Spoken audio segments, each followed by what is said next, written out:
tal? ¿Cómo están? Buenas noches. 21 en punto, 22 grados la temperatura en Asunción. Gracias por la preferencia. Estamos arrancando la caja negra como todos los martes.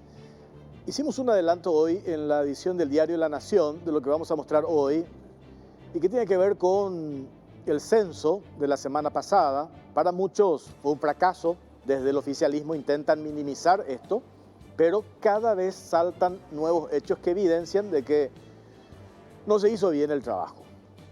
Y ya no quiero entrar en el detalle porque ya todos sabemos qué fue lo que sucedió. Me quiero enfocar en este primer informe que vamos a mostrar porque después vamos a escuchar testimonios de personas que figuran en una lista que nosotros vamos a mostrar, más de 3.000 nombres de supuestos censistas de algunas localidades del Departamento Central. De los 3.000 censistas que figuran en la planilla oficial del INE, porque a nosotros esa planilla nos pasaron desde el INE, por supuesto no vamos a contar quién, pero desde allí nos pasaron funcionarios que están indignados porque estaban a punto de pagar a censistas que en realidad nunca hicieron el trabajo. Por esos funcionarios nos pasan ese documento que vamos a mostrar. Son 3.000. De esos 3.000 censistas de dos ciudades del Departamento Central, en realidad 525 de los 3.000 nombres, 525 sí hicieron efectivamente el trabajo de censar, el trabajo de censista. Sin embargo, el resto no, porque nosotros accedimos a esa lista y llamamos de manera aleatoria a varias de esas personas y nos encontramos con respuestas de diferentes tipos. Por ejemplo, una persona, vamos a escuchar enseguida en el audio, nos dice que efectivamente se anotó para ser censista, pero nunca le llamaron. Otras personas que efectivamente hicieron el trabajo, otras personas que ni siquiera son de la zona, que viven en otra localidad, no precisamente a ciudades del Departamento Central, y otras dijeron que no tenían la más pálida idea, que utilizaron su nombre y pusieron en la planilla. Nunca se inscribieron. Y otros dijeron que sí querían participar, pero no querían hacer la capacitación, otros que no recibieron el kit, entonces ese día decidieron borrarse, no realizar el trabajo.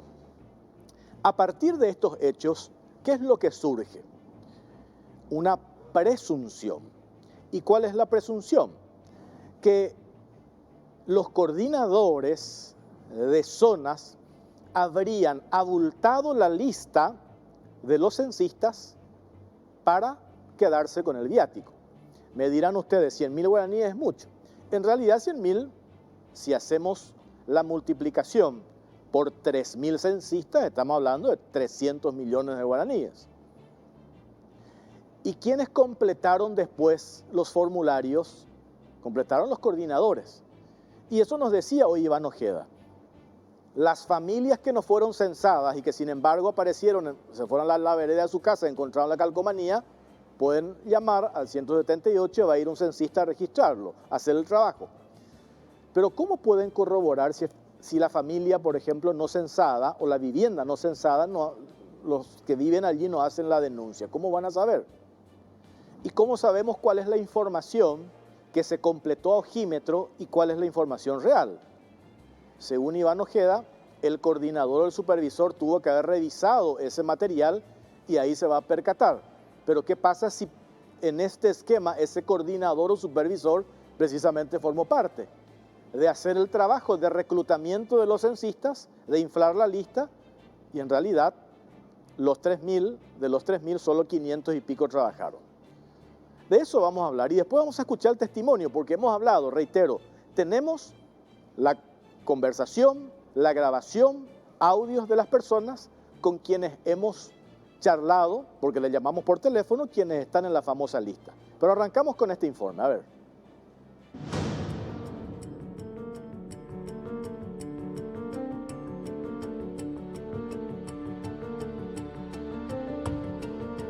Planilla de censistas.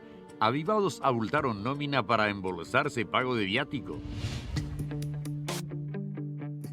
El Censo Nacional expuso un nuevo bochorno del gobierno ante la baja cobertura durante el día D. En su defensa, el Instituto Nacional de Estadísticas INE, el cual se encargó de realizar la jornada censal, culpó a los censistas desertores que no se presentaron pese a haberse anotado para la actividad. Sin embargo, al parecer, existiría otra explicación, una aparente matufiada para abultar la lista de inscriptos y así cobrar el viático sin trabajar. Una multitud de quejas se registró el miércoles pasado a raíz de las viviendas que no fueron visitadas por los censistas durante esa jornada. La ciudadanía hizo su parte y cumplió con la premisa de quedarse en la casa hasta las 18 horas, tiempo límite establecido para que los voluntarios pasen a recabar los datos. Sin embargo, una vez culminado el plazo, numerosas casas seguían sin ser visitadas. Desde el gobierno salieron a reconocer que ese día hubo un bajo porcentaje de cobertura, solo del 73% en Asunción Central y Ciudad del Este, donde se concentra la mayor densidad poblacional, y culparon de ello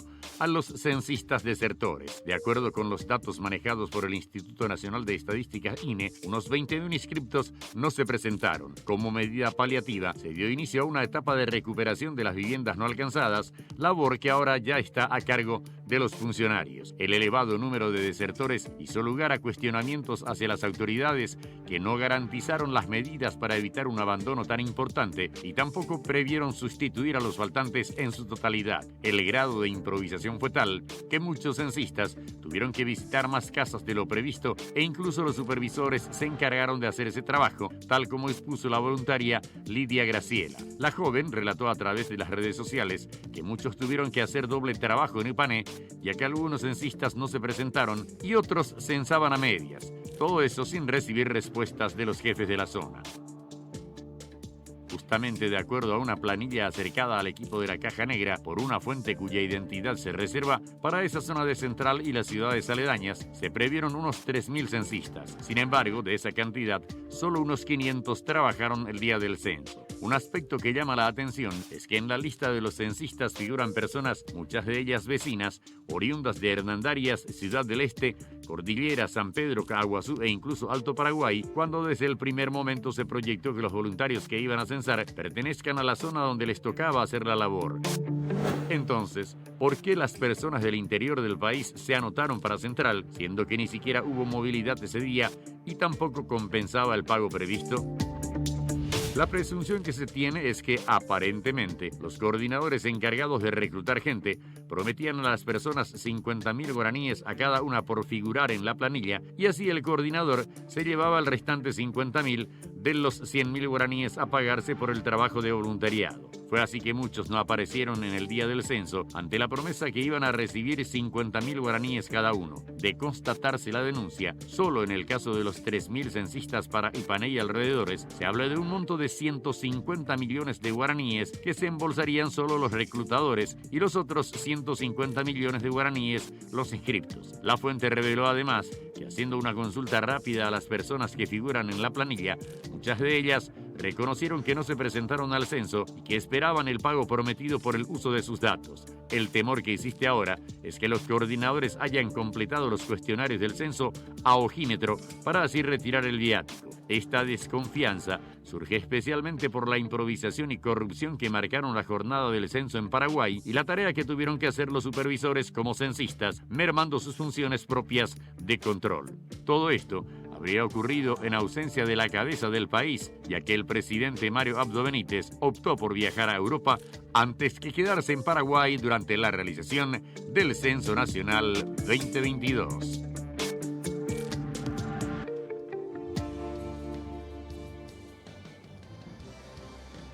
Bueno, acá recibo mensajes de mucha gente ya que hoy hacíamos un adelanto, como les decía, en el diario La Nación, tuvo sus repercusiones y gente que está indignada, ¿verdad? Porque siguen apareciendo casos inclusive ahora en esta etapa que nos decían que van a recabar los datos que faltan, de que aparecen calcomanías en las viviendas, las familias nunca fueron censadas. Nosotros tenemos otro informe que después vamos a compartir y primero le quiero saludar a José Molinas, ex ministro de la Secretaría Técnica de Planificación.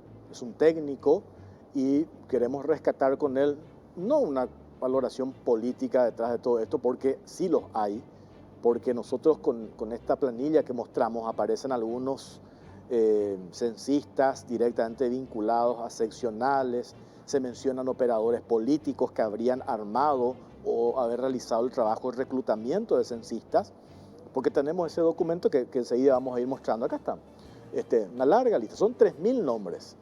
De estos 3.000 nombres, podemos poner, por favor, de estos 3.000 nombres que tenemos acá, reitero, nosotros hicimos el trabajo de llamar a algunas de estas personas de manera aleatoria y nos encontramos con muchísimas sorpresas. Y reitero, de 3.500 y pico hicieron el trabajo, el resto no. Algunos sí sabían o sí se anotaron, pero otros no tenían la más pálida idea de que figuraban en una lista de censistas. No sabía, y eso vamos a escuchar enseguida en los audios. Pero queremos rescatar con José Molinas la cuestión técnica de todo esto, porque es muy preocupante. El Estado ha invertido, si bien formó parte lo que se gastó, 15 millones, 18 en realidad nos dijo Iván Ojeda, 18 millones de dólares de ese préstamo de 43, 18 millones de dólares costó este censo. Todos hemos acompañado la realización de esta actividad porque hubo una conciencia ciudadana en relación a la importancia de esta actividad. Se tuvo tiempo para organizar, se tuvo recursos y se tuvo apoyo. Algo que generalmente no pasa, porque siempre nos dicen no hay plata, o a lo mejor tuvimos poco tiempo para preparar, o sectores que tiran pálidas en relación a actividades que vengan del gobierno. Sin embargo, hoy eso, para este evento por lo menos, eso no se dio. Entonces, no queremos que todo ese esfuerzo que hicimos muchos paraguayos de quedarnos en la casa, significó un feriado. Nos decía la presidenta de las MIPYMES el otro día, a nosotros nos costó plata quedarnos en la casa, nos costó plata. Entonces no me quiero imaginar que no valió la pena y que todo esto se echa a perder, porque cada vez están saltando más cosas, como por ejemplo esto que tiene que ver con el tema de los censistas, porque yo no sé si podemos confiar en los datos recabados o en los formularios que se completaron, cuando nos dicen incluso funcionarios de esta institución que los propios coordinadores completaron a ojímetro, porque abultaron la lista de censistas con la pretensión aparente, de eso no tengo la confirmación, la pretensión aparente de quedarse con el viático. De 3.000 voluntarios, estamos hablando de 300 millones de guaraníes. José Molina, ¿cómo estás? Buenas noches, Jorge, ¿cómo estás? Bueno, como muchos, mencionaba acá unos mensajes, como muchos paraguayos preocupados, ¿verdad? Por esto que ya sabemos qué fue lo que sucedió. Entonces, vamos un poco más para adelante. Con todos estos elementos que tenemos sobre la mesa y apelando a tu experiencia y a tu conocimiento técnico de esto, ¿podemos recomponer? Sí, déjame dar un paso atrás y recalcar algo Sí. que ya mencionaste, Sí. porque creo que eso no hay que perder nunca de vista. El censo es una operación tal vez la más compleja en tiempos de paz. No hay otra operación que llegue casa por casa a lo largo y ancho de la República. Y es una operación tan central para las políticas públicas en general. Las políticas públicas sin información son de mala calidad. Y la información sin una buena base censal son de mala calidad. El censo nos da no solamente la población, sino nos da los marcos muestrales para las encuestas públicas y privadas. Y también para tener un mecanismo de control y de mejoramiento de los registros administrativos. Censos, encuestas y registros administrativos hacen el conjunto de información que después alimentan las políticas públicas, y las políticas públicas que se basan en evidencia son las mejores. Las que se basan en opinión son las peores. Entonces, esto es absolutamente central. Es un bien público que nos conviene que se haga en forma correcta, en forma adecuada a todos los paraguayos, y le conviene principalmente a los tomadores de decisión de la siguiente administración. Claro. Esta es una administración que cuando se procese todo el censo probablemente ya no esté. Pero la siguiente administración sí se va a beneficiar, quien sea, y también la posterior. Entonces, es una operación compleja, es una operación sumamente útil, que como ciudadanos tenemos el compromiso de que salga bien, y ojalá que salga bien. Entonces, el censo tiene sus criterios de calidad. Yo lo suelo comparar con un examen. Cuando uno toma un examen y si es que el puntaje mínimo para quitar un 2 es 70%, entonces uno quita un 70% y pasa raspando. Aquí el puntaje mínimo para pasar raspando el censo es el 90% de cobertura. Y solamente en los años anteriores, en un solo año, creo que fue en el 82, tuvimos 90 y poquito. Los años posteriores, excepto el 2012 que ni siquiera que fue fallido, ¿verdad? En los otros años con censos no fallidos llegamos al 93%. Entonces, el censo el día miércoles en el área urbana que se tenía, no se llegó al 90% en general, se llegó al 84%. Entonces, lamentablemente no pasamos esa prueba, ¿verdad? No pasamos esa prueba y en los 17 departamentos más Asunción, en las 18 unidades, en 14 sí se pasaron, en 4 no, ¿verdad? Esos 4, como bien dijiste, los 3 más populosos, Asunción, Central y Alto Paraná, y también Boquerón, que es el cuarto. Uno puede recuperar, así como hay un examen, cuando uno se aplaza en diciembre, hay un examen de febrero y un examen de marzo, aquí hay periodos de recuperación. Y esos periodos de recuperación se iban a hacer, por más que se llegue al 90%, 2 semanas de recuperación para ver si se podía levantar al 93, 94, 95%. ¿Qué se está haciendo? Entonces, en ese periodo de recuperación todavía es posible pasar del 84 arriba del 90 y tener un censo adecuado. Pero así como implicó un apoyo ciudadano para que la gente se quede en su casa, ahora implica también un apoyo ciudadano para que los reciba, además de haberse quedado un día en la casa, que le reciba en otro momento. Y creo que ahí es importante continuar haciendo ese llamado de que un censo de calidad nos conviene a todos y que este esfuerzo adicional que hay que hacer, porque no se llegó a la cobertura que se quería y que un porcentaje más importante va a tener que volver a esperar, que por favor lo hagan, porque todavía se puede tener un censo adecuado, no en la primera oportunidad, pero en la segunda, tal vez en la tercera. Eso me parece importante aclarar, y nosotros también.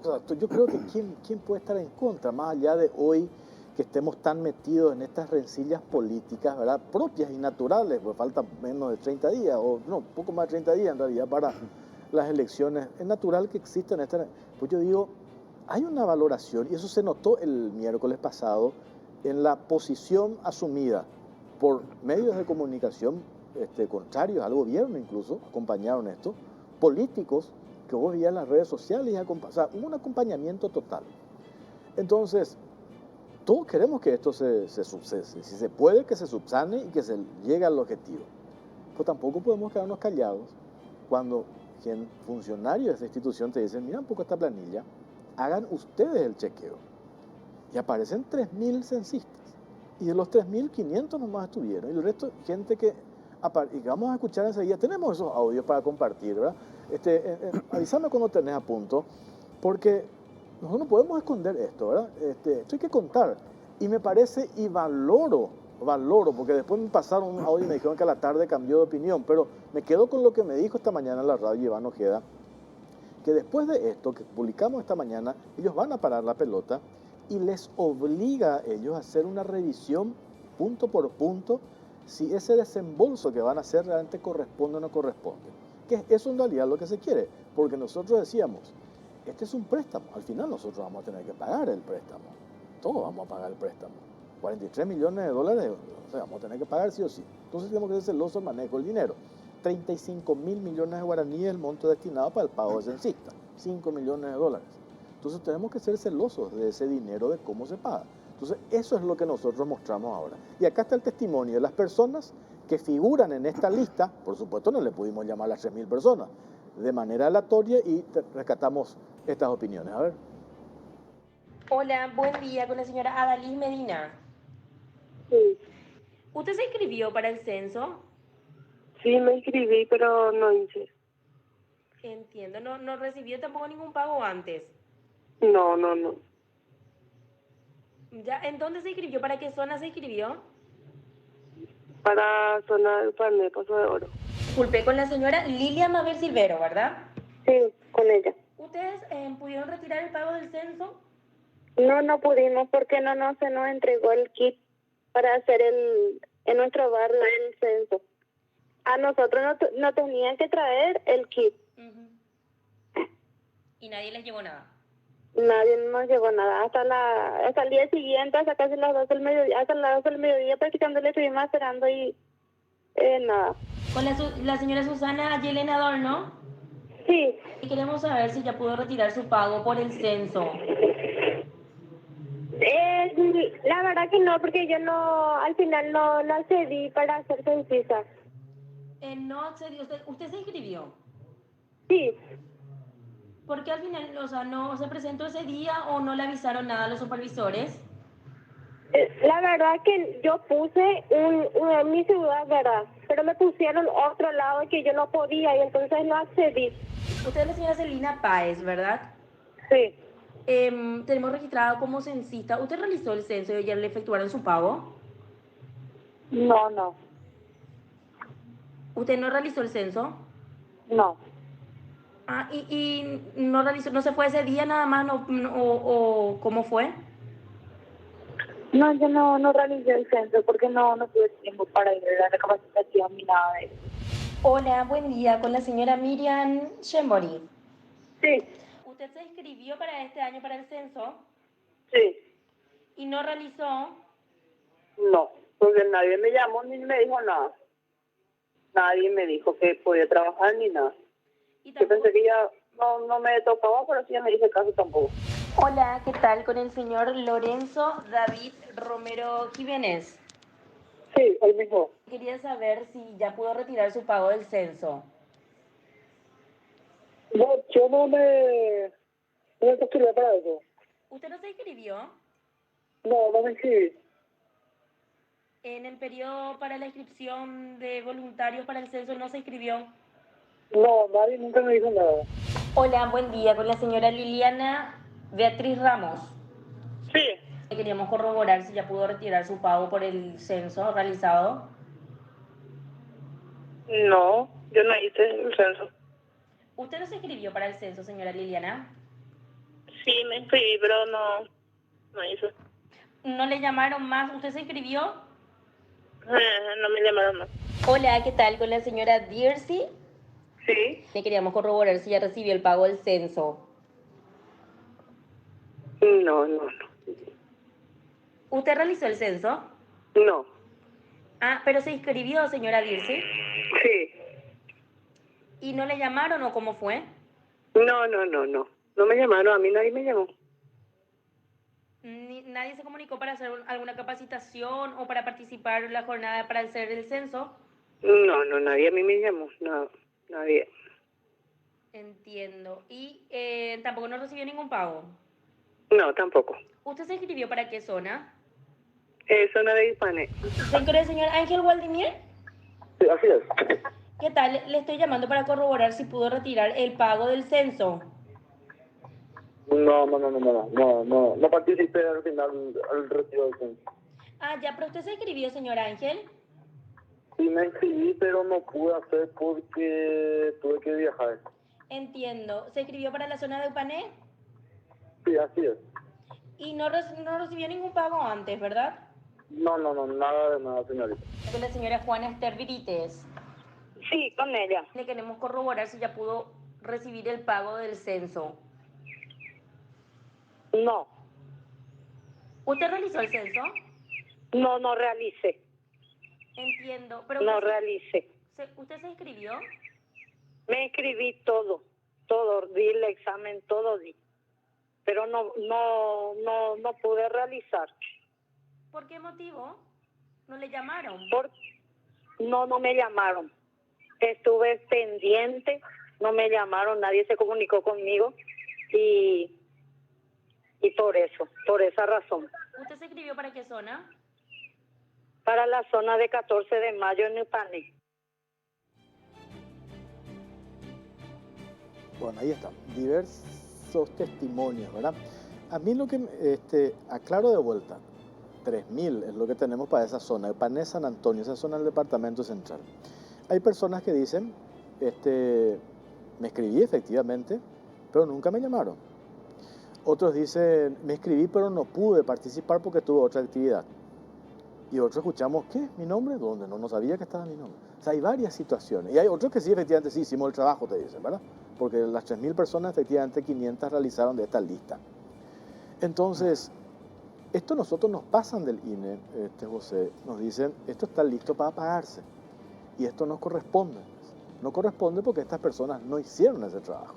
Entonces, ¿por qué vamos a desembolsar 300 millones de guaraníes cuando que en realidad lo que corresponde es mucho menos a 500 personas porque realizaron el trabajo? Entonces yo le pregunto a mi fuente, le digo, pero si solo 500 participaron, ¿cómo hicieron el levantamiento de datos? Y los coordinadores completaron los formularios a Agímetro. Y ahí yo me caigo de espalda. Porque si efectivamente completaron nomás Agímetro, no tenemos ninguna garantía de la calidad de la información recabada. Entonces, por eso yo decía, y hoy recibí algunas críticas en redes naturales, ¿verdad? Entre paréntesis, pero rescataba algunas porque eran serias y no con insultos, ¿verdad? Me decían, ¿ustedes quieren boicotear esto? No queremos boicotear, al contrario. Pero no podemos quedarnos callados con esto. Escucharon el testimonio, ¿verdad? De manera aleatoria y llamamos y aparecen esto. Que en realidad aparecen también, lo que nos dice nuestra fuente, es que le dieron esta tarea de reclutamiento a algunos operadores políticos. Y algunos aparecen que forman parte de determinadas seccionales coloradas y que querían congraciarse ahora con esas personas a propósito de las internas partidarias del próximo 18. Entonces digo nomás, ahí es cuando se contamina, cuando entra esa cuestión política. Y yo el domingo decía, José, en el canal, acá en otro programa, en Cara o Cruz, acá se nota que no funcionó ese trabajo de reclutamiento de censistas. Porque yo me acuerdo que fui censista en el 92. Y me llaman, y para el colegio donde estaba, en el Colegio Nacional de la Capital, nuestro coordinador y nuestra profesora guía nos dice, la presencia de ustedes es clave, nos íbamos a cobrar viáticos, pero iba a significar puntos para esta materia. Yo me fui porque quería sumar puntos, porque si no me iba perdía esos puntos y significaba una ausencia, o sea, había un compromiso, no era una cuestión voluntaria, porque si es una cuestión voluntaria nomás está a la merced de la voluntad de la persona. Entonces, el asegurar el trabajo de los censistas me parece era lo más importante en toda esta historia. ¿Es así, José? Sí, tres cositas quiero Sí. enfatizar.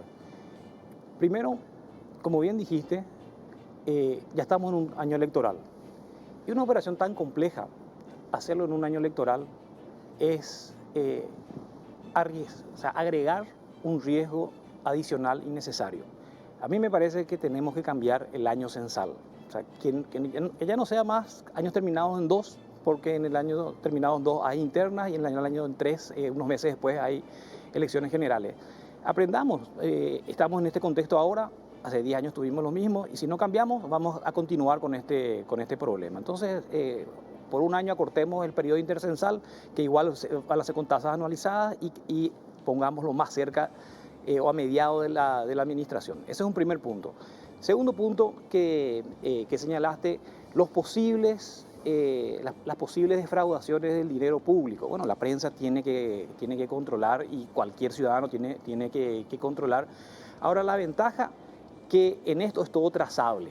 Es todo trazable porque la normativa pública genera registros que son muy auditables y se puede saber quién hizo, quién no hizo, quién cobró y quién no cobró. Y aquel que le roba al Estado, que le caiga todo el peso de la ley. ¿Verdad? Entonces ahí sin contemplación para que sea aleccionador. El otro punto, el punto que mencionaste, que va al corazón de la credibilidad, si los supervisores pudieron haber llenado la información, eso sería un crimen, ¿verdad?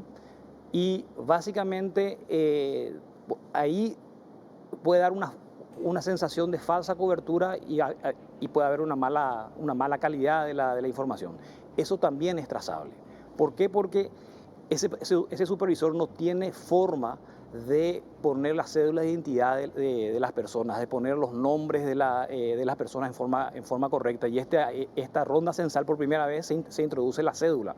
Entonces, es trazable quién supuestamente le censó a una familia y con un control aleatorio se puede llegar a saber si el grado de falsedad o de calidad de esa O información. sea, se puede, entre comillas, limpiar la información. O sea, depurar, se puede digamos. monitorear a ver si es que alguien falseó esa información. Porque, para poner sobre el punto nomás, hemos visto una abogada conocida, puso en sus redes sociales que, mostrando el registro del circuito cerrado, que efectivamente una señora, no sé si ni siquiera a veces tocó el timbre, pega la calcomanía y enfrenta la casa y va completando. O sea, hay registros de eso, ¿verdad?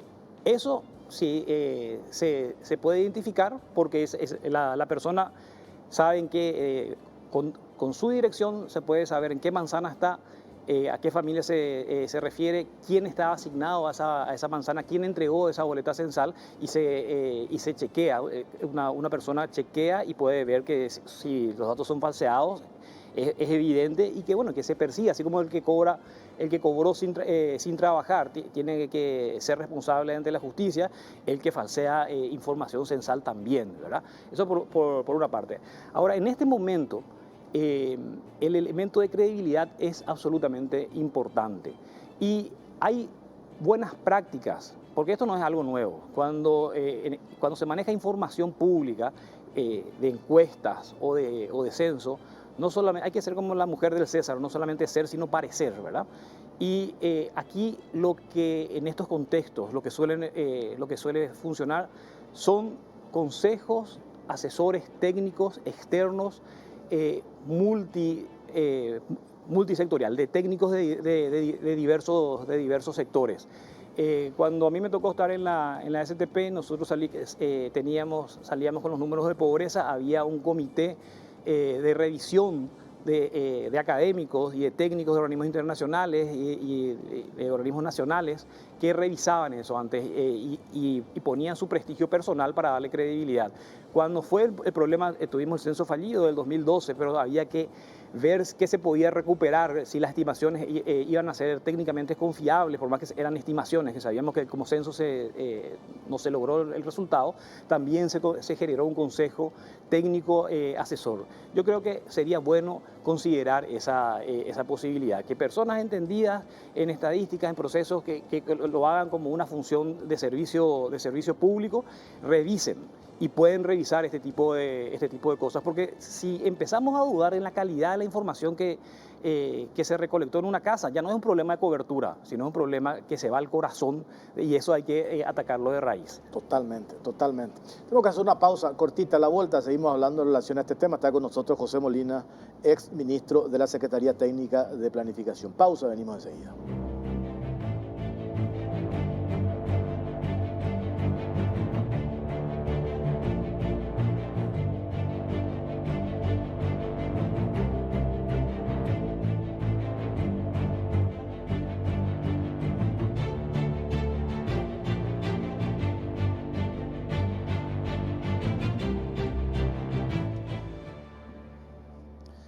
La idea PAT de 330 combina perfectamente el rendimiento de una portátil con la libertad de una tablet, repleta de funciones y aún así de pequeño tamaño, rápida y un procesamiento fluido. Cuenta con cámaras, una batería que dura prácticamente todo el día. Además también puedes escribir directamente sobre este 2 en 1 extraíble o simplemente con su teclado.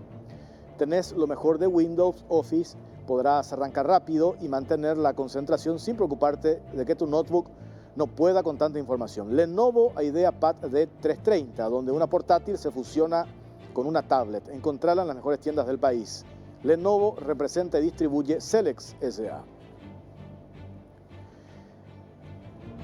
Llegó el momento de sentirse insuperable, llegó el momento de cargar Shell V-Power, el único combustible que contiene 5 veces más moléculas de reducción de fricción y limpieza para tu motor naftero, protegiéndolo contra los depósitos que reducen el rendimiento. Carga Shell V-Power, co-creado y recomendado por Escudería Ferrari, y viví cada viaje como a bordo de un Fórmula 1.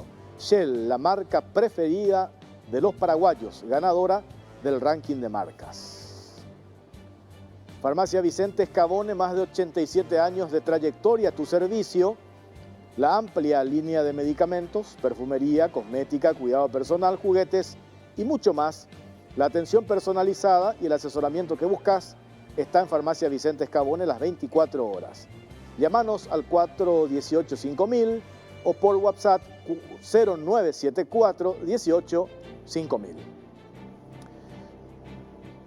Tenemos lo que nos dijo esta mañana en Radio 1, cortito, sobre esto que denunciamos hoy en el diario La Nación y que lo estamos amplificando acá, ahora en la caja negra, lo que dijo el director del INE, Iván Ojeda. Escuchemos. Lo que nosotros vamos a hacer es constatar o contrastar, mejor dicho, todas las listas.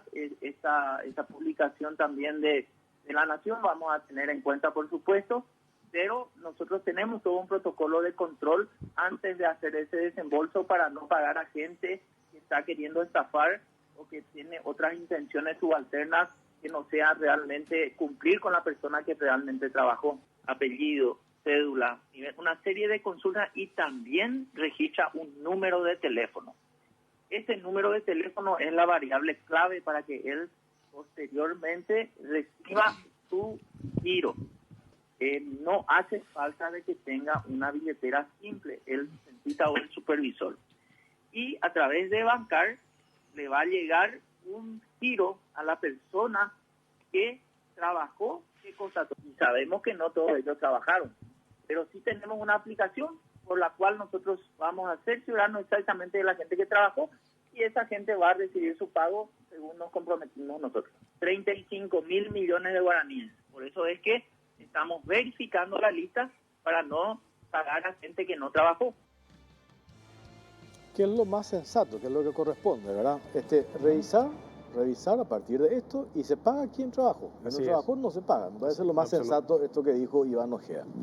Quiero leer un par de mensajes, José, y después seguir. Dice, es muy sencillo verificar la dirección de estas personas. Raro es que vengan de lejos para hacer un censo. Se supone que son del barrio los que hacen. Están los números de celular. Es cuestión de que hablen con esas personas. Eso ya lo hicimos. Y también la gente de INE supongo que harán lo mismo. Una vergüenza el censo, la carátula fiscal debería decir traición a la patria. El director del INE nos toma el pelo tanto con el hecho, los porcentajes, las preguntas, la parada del país. Costó mucho más de 100 millones de dólares la parada del país, me dice acá un empresario. Sin duda hubo mal manejo de fondos públicos, pero no se puede perder de vista la improvisación en las preguntas encuestadas. Faltó preguntas esenciales como lo de salud pública. Se tenía que tener estadísticas de los usuarios de salud pública y privada, entre otras. Después, mecanismo de recuperación de datos. ¿Qué se debe tener en cuenta para asegurar el éxito? Creo que eso ya lo dijiste, ¿verdad? Sí. ¿Experiencia en otros países? Bueno, hay mucha experiencia y hay diversos tipos de censos, ¿verdad? Esto es un censo de hecho, que se le pregunta dónde estaba sobre la residencia del momento del censo, no necesariamente el momento habitual, dónde pasó la noche anterior, ¿verdad? Esa es la... Y hace 10 años, en el 2012, se hizo un censo de derecho que pregunta sobre residencia habitual en relación a una fecha y es otra metodología. Ese censo de hecho es una movilización mucho más grande. Fíjate, ahora participaron 220.000, tenían que haber participado 220.000 censistas, participaron 200.000, 20.000 no aparecieron, era el 10%. En el censo la planificación del censo del 2012, que salió mal lamentablemente, pero eran sobre la base de 11.000 censistas que iban a trabajar por varios meses con una tablet, ¿verdad? Y que iban a capturar información sobre la residencia habitual. Ese modelo de censo por lo general suele ser más controlable, se trabaja con gente mejor entrenada, menor cantidad, el 5%, ¿verdad? El 5% y con instrumentos tecnológicos. Como salió mal hace 10 años, yo creo que nadie quiso proponer de nuevo hacer con esa metodología. Entonces, se probó algo que a mi criterio, a mí me gusta más el censo de derecho que el de censo de hecho, pero nadie lo podía volver a proponer si salió mal hace 10 años, ¿verdad? Entonces nos iba a ver el ambiente. Ahora, aquí se hizo algo por primera vez, se pidió la cédula de identidad. Y eso abre una posibilidad, abre una ventana que nos permite pensar en tener un censo basado en los registros administrativos. Y los registros administrativos son registros del sector público que lo hace por su función cotidiana de administración de la cosa pública, no necesariamente con fines estadísticos, pero se puede procesar y se le puede dar ese uso. Entonces, en España, en Francia, en los países nórdicos, la gente tiene censos continuos en base a los registros administrativos. Y acá al tener la cédula en este censo y uno puede empezar a juntar los registros de las cédulas de identidad, los registros de tributación, los registros de las transferencias gubernamentales, los de la ANDE, los de los servicios públicos, los de educación, y con la tecnología que hoy existe empieza a limpiar, a depurar esas bases de datos y se puede acercar a un censo en base a registros administrativos que después uno lo puede chequear con un conteo poblacional que es más barato, ¿verdad?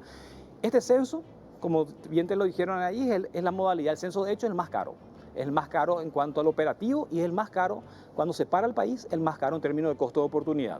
El préstamo fue de $43 millones este año. Con la modalidad anterior, si todo salía bien, iba a ser de 12,5.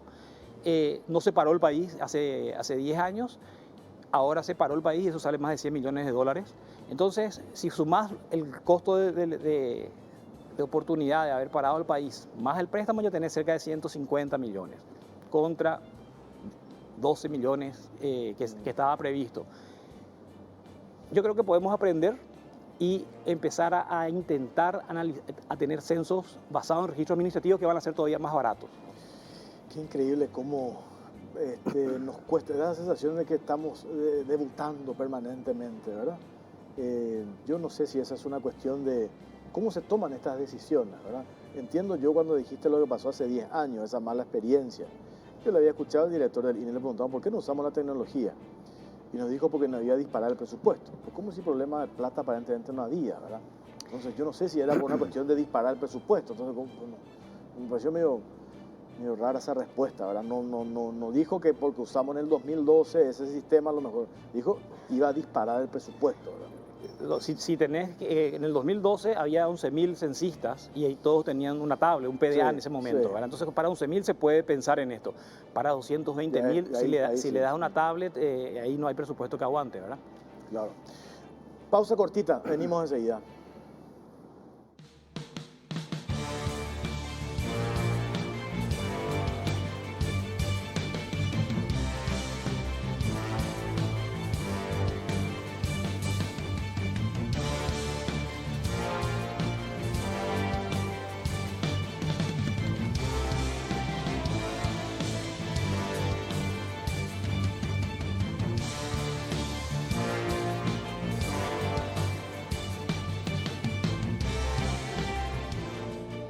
La idea de 330 combina perfectamente el rendimiento de una portátil con la libertad de una tablet repleta de funciones y aún así de pequeño tamaño, rápida y un procesamiento fluido.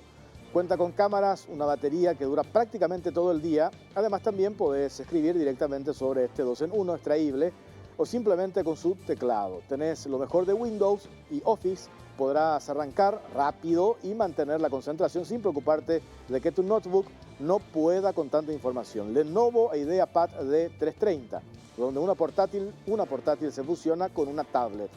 Encontrala en las mejores tiendas del país. Lenovo representa y distribuye Celex S.A. Vení a Bristol porque arrancó el Black Friday con las cuotas más bajas en todos los productos. La mayor variedad en televisores, celulares, notebook, aires, heladeras, lavarropas y mucho más. Y como si fuera poco, con tus compras participás de los 1.000 millones en premios. Escuchá esta super oferta. Heladera Midea de 300 litros. Precio normal, 18 cuotas de 256.000 guaraníes. Ahora solo 18 cuotas de 184.000 guaraníes. Bristol, la mejor casa de electrodomésticos del país.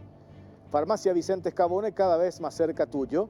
Contamos con 70 sucursales en todo el país. Ofrecemos la mejor atención y el asesoramiento profesional que los 87 años en el mercado nos permiten ofrecer.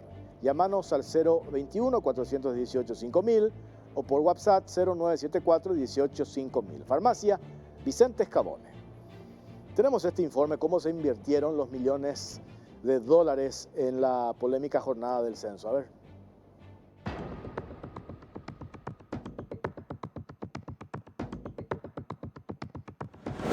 Censo. ¿Cómo se invirtieron los 66 millones de dólares en la polémica jornada?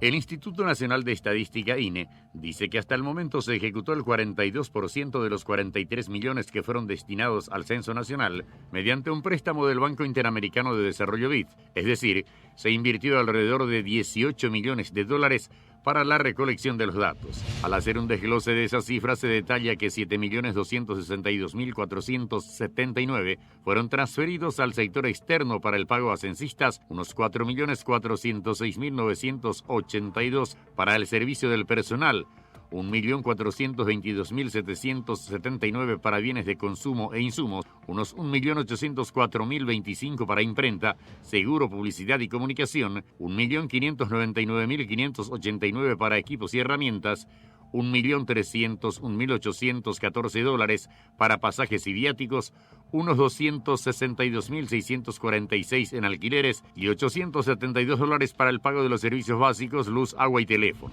En este caso, se debe confiar ciegamente en las cifras que brinda el propio gobierno en atención a que las adquisiciones de insumos, consultoría y otros que hizo el INE para el censo, por valor de 44.000 millones de guaraníes, no pasaron por la Dirección Nacional de Contrataciones Públicas.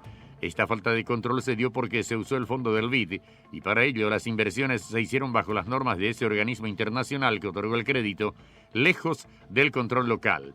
Al respecto, el director de Contrataciones Públicas, Pablo Seitz, explicó que las licitaciones realizadas con los fondos del BID figuran en el portal de contrataciones, pero que esto es más bien de manera informativa, ya que la dirección a su cargo no formó parte del proceso de planeamiento ni adjudicación. Por ejemplo, el INE efectuó la compra de 288.000 tapabocas por 316 millones de guaraníes en septiembre de este año para el censo. Este llamado aparece en el portal de contrataciones como que aún no está adjudicado, cuando en la práctica sí ya lo fue. En ese sentido, Seitz aclaró que se rige por las normas del BID y que un tratado internacional tiene una prelación superior, por lo que el único órgano de control que puede intervenir en este caso es la Contraloría General de la República. Llama la atención que se hayan comprado miles de mascarillas luego de que el gobierno pusiera fin al uso obligatorio de las mismas. Además, se suma que los propios censistas no utilizaron los tapabocas durante sus recorridos. Otro punto sospechoso es que el INE haya adquirido productos de limpieza, jabón en PAM, limpiavidrio, ácido muriático, virulana, creolina y ácido para destrancar cañería por más de 300 millones de guaraníes bajo la excusa del censo. Uso discrecional de fondos despierta dudas.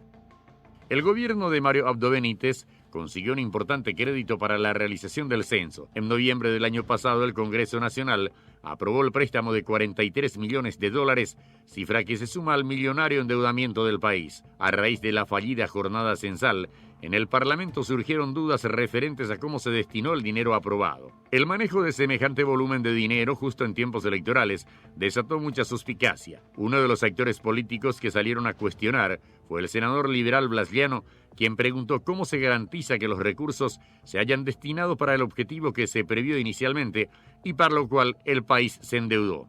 Ante esa duda, el legislador presentó el jueves pasado un proyecto de resolución que encomienda a la Contraloría General de la República a efectuar auditorías financieras y de gestión sobre el uso de los recursos destinados para la realización del Censo Nacional. Su planteamiento tuvo el acompañamiento de sus colegas. Así también el Senado convocó al titular del INE, Iván Ojeda, para escuchar sus explicaciones sobre cómo se invirtió cada centavo de la cantidad de plata presupuestada y los resultados obtenidos. Por otro lado, los diputados ya presentaron un pedido de interpelación de Iván Ojeda por el fiasco del censo.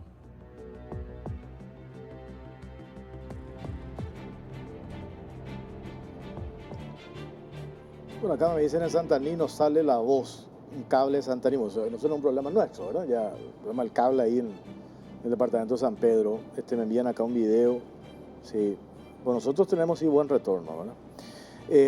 Obvio que ahora van a controlar, pero si no se publicaba se cortaban solos, nadie se enteraba, dicen otro mensaje. A ver, para ir redondeando, José, cuando nos hablan de desertores, uno puede entender que ellos hicieron la lista y a lo mejor ya estaban conformes con los 220.000 censistas, porque escuchábamos audio y decían, yo me anoté pero nunca me llamaron. Entonces a lo mejor ellos ya decían, ya estamos contentos con la cantidad que tenemos. Quiero creer eso, ¿verdad? Por eso tanta gente que se anotó y nunca fueron convocadas. Entre ellos una conocida historiadora dijo, yo quería participar, me anoté, nunca me llamaron. Después lo otro de qué es lo que se tuvo que haber hecho. Yo digo, nosotros pues no vamos a descubrir nunca la pólvora, ¿verdad? Miremos, dice, sí, interesante mirar experiencias en otros países donde esta tarea, este trabajo funciona, resulta, y me decía hace rato en la pausa incluso que parece que es mucho más barato, ¿verdad? Bueno, los censos de derechos son más baratos. Fíjate que el censo en el 2002 salió $4,4 por persona. El censo del 2012, fallido, pero en términos de costos, salió solamente $2,5 por persona. El de ahora va a salir arriba de 5,5, ¿verdad? Entonces, el tipo de censo tienen diferentes costos. Y si nos vamos al censo con registros administrativos, eso tiene que ser todavía más barato que el censo de derecho. Y yo creo que estaría por debajo de los $2 por persona, ¿verdad?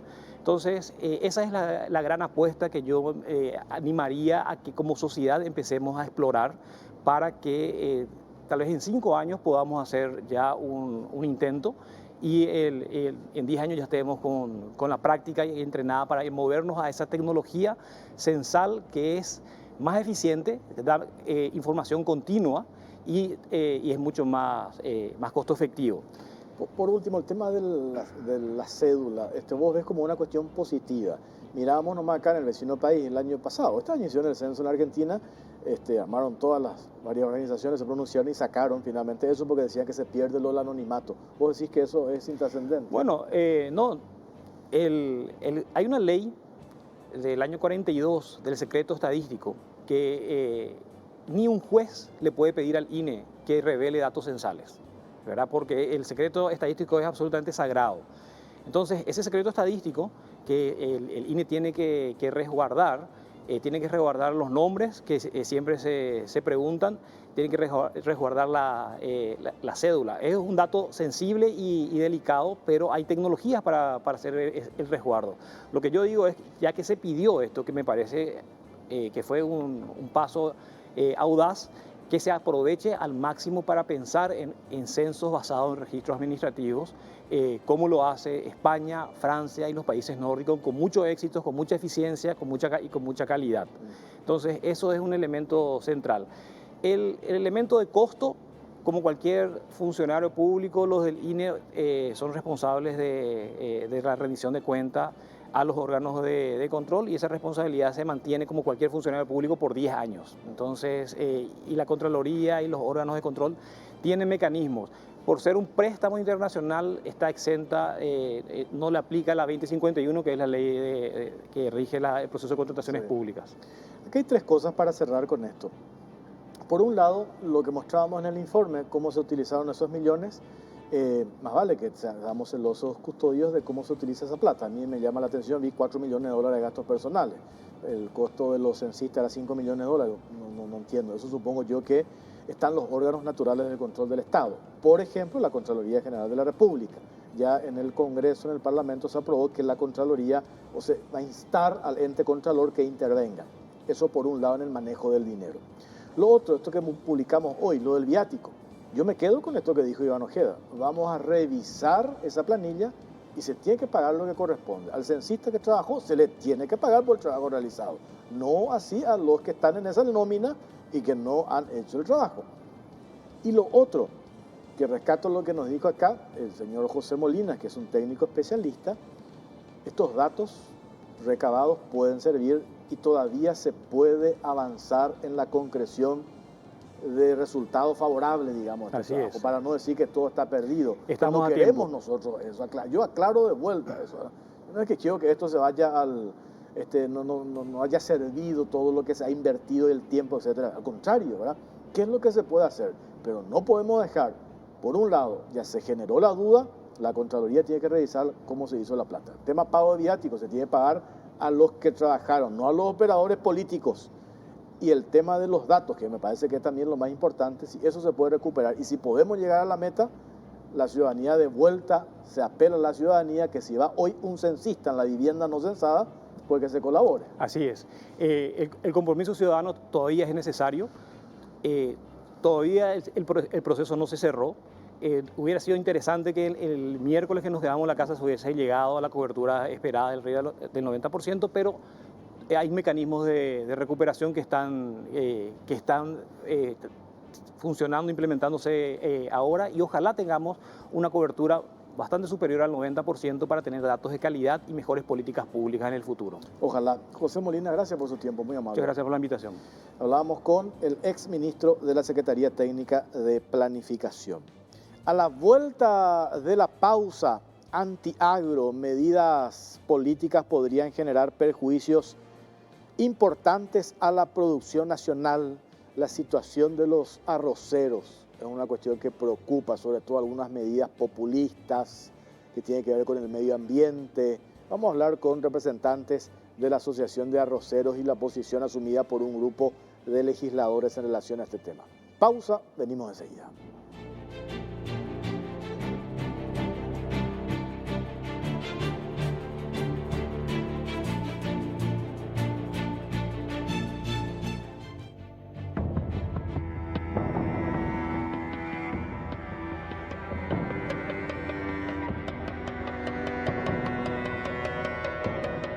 Antiagro. Medidas políticas podrían generar perjuicios importantes a la producción nacional. El sector agropecuario se encuentra en expectativas ante las medidas políticas que son adoptadas en nuestro país, ya que muchas de ellas pueden terminar generando importantes perjuicios a las inversiones realizadas. En el caso de los arroceros, desde el Senado se implementan medidas directas por supuestos impactos ambientales. Por otro lado, también existen iniciativas internacionales que se pretenden imponer al sector pecuario en el marco de la lucha contra el cambio climático. El pasado 8 de noviembre, una comitiva encabezada por los parlamentarios del Frente Guazú, Esperanza Martínez, Pedro Santa Cruz y Sixto Pereira, fue hasta Villa Oliva, departamento de Ñembucú, para verificar 2 arroceras instaladas en el sitio.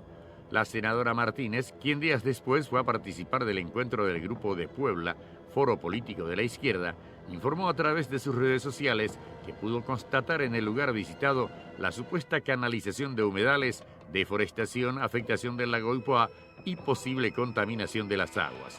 Tras dicha visita, fue su colega Pedro Santa Cruz quien propuso un proyecto que declaraba en emergencia la cuenca del lago Ipoá, planteamiento que fue aprobado por el Pleno del Senado en su sesión de la semana pasada.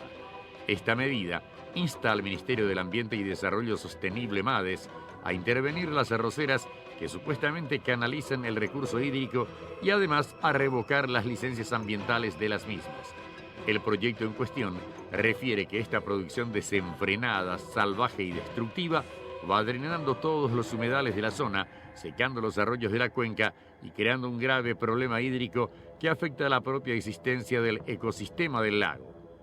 La aprobación de esta declaración se realizó de manera meteórica, sin convocar primero al MADES, como así tampoco a los productores para escuchar su versión, y luego, tras oír ambas campanas, adoptar una postura en consecuencia.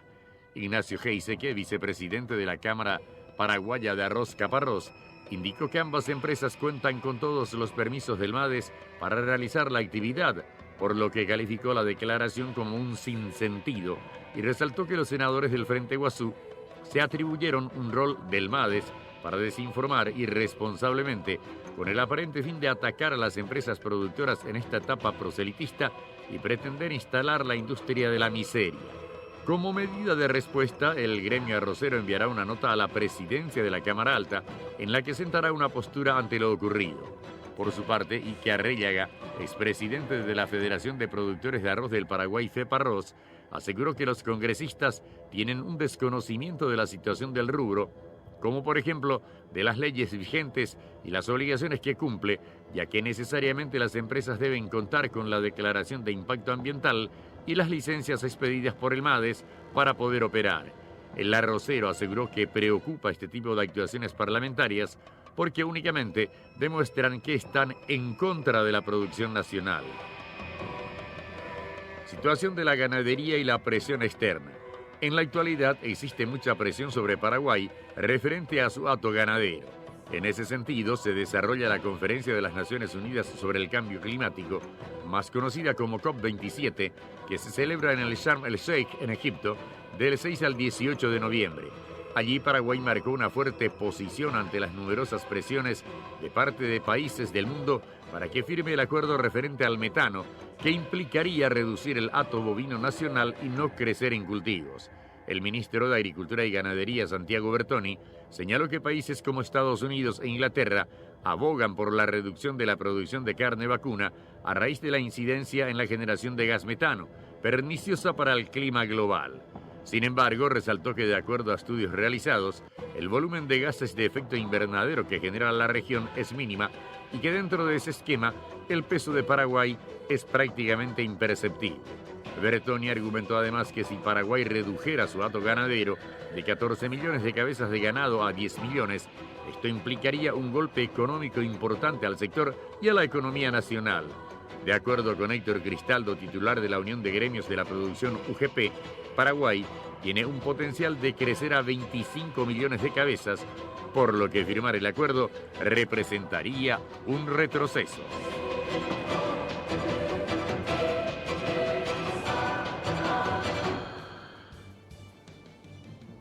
Bueno, sobre este tema está el ingeniero agrónomo Luis Arrellega. ¿Cómo estás, ingeniero? Buenas noches, ¿qué tal? ¿Cómo están? Mis saludos, respeto a vos y a toda la teleaudiencia. Bueno, esta situación estábamos observando en el informe desde el gremio de la Federación Paraguaya de Arroceros. Van a enviar, creo que, una nota a los parlamentarios, los senadores, pidiendo un poco, una revisión en relación a esta decisión asumida hace un par de semanas, ingeniero. Así es.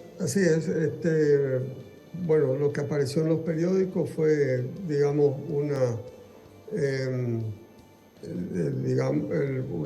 publicación de lo que sucedió en el campo con la visita de parlamentarios a un establecimiento agropecuario donde se está desarrollando un proyecto de producción de arroz. Es lo que habíamos explicado. Queríamos aclarar de que eventualmente podría existir algún proyecto que no cuente con su declaración de impacto ambiental. O sea, nosotros estamos regidos por una ley que es la ley 294/93 en la que de evaluación de impacto ambiental, en la que los proyectos para ser ejecutados cuando tienen un impacto sobre el agroecosistema natural que existe, porque realmente cuando realizamos una producción como la arrocera, estamos impactando, pero que tenemos un análisis, estudio que se hace al respecto de estos efectos, la forma de disminuir los impactos negativos y, digamos, llegar al impacto positivo final, que es la producción que estamos haciendo. Tengamos en cuenta de que estos tipos de agroecosistemas naturales no son humedales, son campos que eventualmente pueden inundarse en ciertas épocas. Cuando hay lluvias intensas se pueden inundar, que están autorizados y permitidos para ser transformados en áreas de cultivo, que es lo que nosotros hacemos, y obviamente no se puede hacer ningún arroz si es que no se canalizan, se hacen canales de riego y de drenaje propiamente, cosa que está permitida y autorizada a través de estas declaraciones de impacto ambiental que emite el MADES. Así es que lo que nosotros recomendamos y sugerimos es que cuando van a visitarnos nos pidan los trabajos técnicos previos que se hicieron como para poner en marcha los proyectos que hemos ejecutado. Como decía, usamos también como un argumento el gran desarrollo que esto genera, respetando la normativa nacional, porque eso estamos siempre mencionando, de que la normativa, la ley con sus reglamentaciones están siendo respetadas y que lo que estamos haciendo es una producción, tal cual lo mencionaba el ministro en la COP27, donde se mira solamente el impacto que pueda tener negativo sobre el ambiente y el impacto positivo en cuanto a servicios, trabajo, el cuidado también de la zona, del ambiente, del agua, etcétera. Todos están bajo control a través de el MADES y las auditorías anuales. Claro, aquí hay una cuestión un poco para entender, ingeniero. Yo puedo o podemos llegar a comprender una preocupación legítima por parte de este grupo de legisladores identificados plenamente con sectores de izquierda por la eventual contaminación del lago Poá, la canalización de los humedales, la contaminación del agua, etcétera, etcétera. Por supuesto, ¿quién puede estar a favor y hacer el guiño a eso? Nadie, eso quiero aclarar. Pero por otro lado, se supone que está un ministerio encargado de otorgar las licencias correspondientes. Y se supone que ese Ministerio del Ambiente otorga las licencias a los arroceros una vez que se adecuen a las normativas ambientales. Y si se adecuan a las normativas ambientales establecidas por ley y se hacen las inversiones correspondientes, pues debemos garantizar la seguridad jurídica y prevalecer esas inversiones que hicieron estos empresarios en esa zona, siempre y cuando si se ha efectivamente respetado lo que dice la normativa en materia medioambiental. Lo que no podríamos estar acompañando es esa presión de algunas ONG a nivel internacional que tienen una agenda marcada, determinada, y que están utilizando a estos actores políticos para ir a atropellar, porque eso se interpreta lo que hicieron, porque no le pidieron informes al MADES y declararon de manera inmediata emergencia ambiental la cuenca del lago Poá. ¿Es así el relato, ingeniero? Tal cual. Agregaría algo más, de que Sí. se supone que los parlamentarios, cuando van, conocen perfectamente lo que es la legislación nacional y qué está permitido y qué no está permitido. Todos estos proyectos, de hecho, que cuentan con todo lo que mencionaste, cuentan con las autorizaciones correspondientes, y si no lo hicieran, en la primera auditoría va a aparecer y bueno, van a tener que resolver la situación, porque allí sí se verían en inconvenientes. Por eso nosotros decimos de que y recomendamos a todos los productores, socios de las asociaciones que están como miembros de la FEPARROS, la Federación de Productores de Arroz del Paraguay, que se informen, que tengan sus asesores y consultores ambientales, que se rijan exactamente por la normativa, y aquel que no cumple con la normativa pues va a tener que cumplir o va a tener que aceptar las, digamos, las sanciones que la ley prevé. Así es que entendemos que este es un proceso de una producción absolutamente legal, está permitida. Es más, repito, hoy las 75 mil hectáreas de arroz que existen en Paraguay son todas bajo riego e inundación. Ese es el sistema que se usa. Hoy estamos haciendo también rotaciones. Nuestra autorización a los proyectos prevé el control de aguas que entran y aguas que salen. O sea, nosotros estamos controlando la calidad de agua que entra y la calidad de agua que sale. La mayoría de los proyectos hoy ya cuenta con un sistema de rebombeo y recirculación de agua para mejor utilización, justamente para evitar problemas con épocas de sequía que suelen suceder cuando los ríos bajan de nivel. No se permite el bombeo del río directo, pero sí se puede usar agua de reservorios y se puede usar el agua de reciclaje, etcétera. O sea, existe toda una tecnología y una técnica hoy aceptada internacionalmente. Varios productores pueden tener certificaciones. Entramos en mercados tan rigurosos como el mercado europeo. Estamos poniendo productos en otros países, en la región también. Hoy tenemos control de residuos en los granos que son exportados. O sea, decir también, es una falacia decir de que solo por el hecho de que se usan defensivos agrícolas o químicos sintetizados, nosotros estamos contaminando todo lo que existe. Eso no es así. Así es que nuestra producción es una producción limpia, es una producción inocua y estamos, como digo, ingresando a mercados muy rigurosos en sus controles. Así es que lo que podemos hacer es apoyar a los paraguayos y paraguayas que son patriotas, ponen recursos, ponen tiempo y dedicación a la producción y estamos generando un movimiento económico muy importante.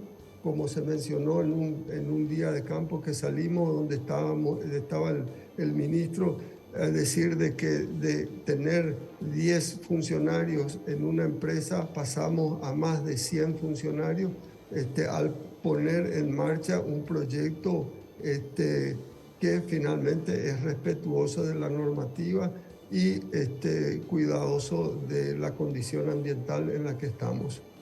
Ingeniero, me espera un ratito, tengo que hacer una pausa cortita y a la vuelta retomamos. Pausa, venimos enseguida.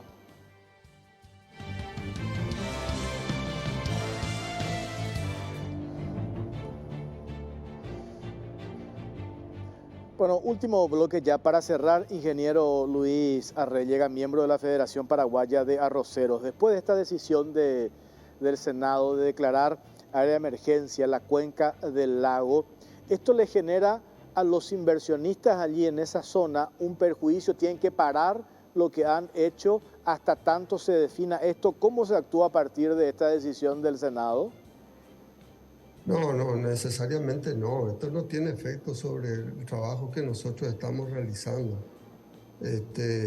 Nosotros vamos a continuar con el trabajo que estamos haciendo, que está permitido. Tiene, repito, una declaración aprobada por el MADES. Y no estamos, hay que entender que no estamos afectando al lago Poá y lo que es considerado como un sitio Ramsar, que es esa zona. Entonces, nosotros no nos estamos poniendo de acuerdo con ciertos parlamentarios que quieren crear zonas de humedales en todo el Paraguay y en cualquier región y en cualquier agroecosistema que tenga una inundación temporal. Y esto no puede ser. Esto no puede ser. Nosotros ocupamos áreas y transformamos las áreas que originalmente pudieron haber estado con ganado, con una cabeza en 4 hectáreas, 3 a 4 hectáreas, produciendo menos de 25 a 30 kilos de carne por hectárea año y pasando a producir entre 8 a 10 mil kilos de arroz al año, con una inversión millonaria, por supuesto, ¿verdad? Pero al mismo tiempo, lo que estamos haciendo también es rotación, el cuidado correspondiente y todo lo que tenemos que hacer es el cuidado de los recursos que disponemos. Y recursos son agua, tierra, son los principales. El resto es gratis todavía, que es el sol, la radiación solar y, en fin, después tenemos un inmenso trabajo detrás de todo esto. Así es que queremos que la ciudadanía nos visite, nos vea, entienda, conozca cuál es el sistema, vean que nuestra producción es una producción sustentable, es una producción que pretende quedar y permanecer por años y años y centenas de años en el mismo lugar. Nosotros no deterioramos ni degradamos la condición de los suelos, del agua, porque son los recursos más preciados que tenemos. Así es que, como decíamos, nosotros no entendemos cuáles son las pretensiones, pero estamos dispuestos a encarar cualquier situación que se tenga que hacer frente a las autoridades que correspondan y vamos a hacerlo con la clareza y con la transparencia que requiere este tipo de situación. Presupone que esta visita repentina por parte de estos parlamentarios, principalmente de sectores de la izquierda, obedece a una cuestión más bien ideológica, a una cuestión de preocupación legítima y natural del tema ambiental. Bueno, digamos, si entramos en un campo, es un campo un poco peligroso para nosotros entrar en temas políticos o en temas ideológicos, porque no es nuestra especialidad y no es lo que estamos acostumbrados a hacer, ¿verdad? Pero obviamente cuando estamos y somos dirigentes también tenemos que encarar este tipo de situaciones. Definitivamente nosotros no estamos de acuerdo con sistemas que prohíben o que quieren cercenar al agronegocio. El agronegocio genera riqueza, derrama una economía enorme en todo el país, y el Paraguay y los habitantes y sus habitantes tienen todo el derecho de realizar negocios lícitos en el país, respetando la legislación y la normativa nacional. Así es que en materia, eso sí. En materia, por no último, vamos, no, para cerrar, digo, en materia de números, ¿cuánto es lo que hoy el sector arrocero en nuestro país mueve en lo que respecta a producción, digo?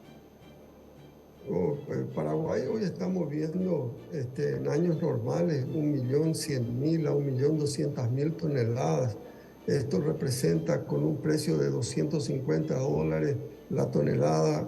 En realidad estamos hablando 260. Hoy estamos hablando de más de $300 millones, que es lo que genera el país, y no es dinero que se quede con las arroceras o con las empresas o con el productor, porque entendamos que tampoco estamos hablando de que existe el 100% de los productores sean grandes productores. Existen medianos y pequeños productores que iniciaron el cultivo hace una decena de años en el país. Hoy con tecnología lo hacemos en forma mucho más eficiente y gracias a tener ministros y gobierno, digamos, hoy en el ministerio, que es a favor de la producción, y respetamos mucho al actual ministro y con digamos, toda la ayuda que está haciendo hacia este sector y otros sectores para producción sustentable. Perfecto. Ingeniero agrónomo Luis Arrellaga, gracias por su tiempo, muy amable.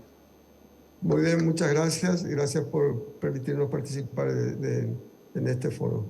Muchas gracias, miembro de la Federación Paraguaya de Arroceros. Nosotros vamos a seguir con este tema. Nos vamos. Gracias por acompañarnos. Buenas noches.